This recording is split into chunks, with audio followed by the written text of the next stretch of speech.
Bog Pavla. Ja, bok. Daj mi reci šta jedna Zaprešićanka radi u Vrbovcu?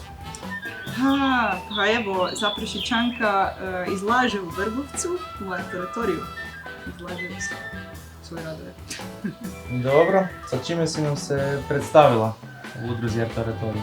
Evo, došla sam vam sa konstruktima, crnim objektima, odnosno reljefima izvedenim u crnom papiru, geometrijskih su formi i dosta jednostavnih oblika.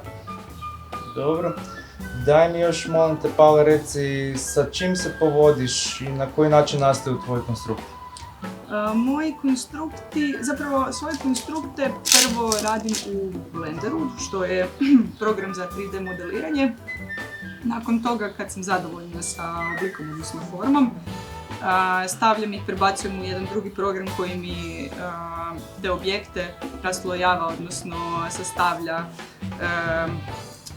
u plašt.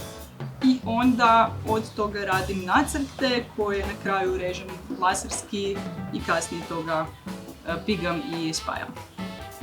Dobro, i za kraj zadnje pitanje Terminator ili Matrix? Matrix. Ok.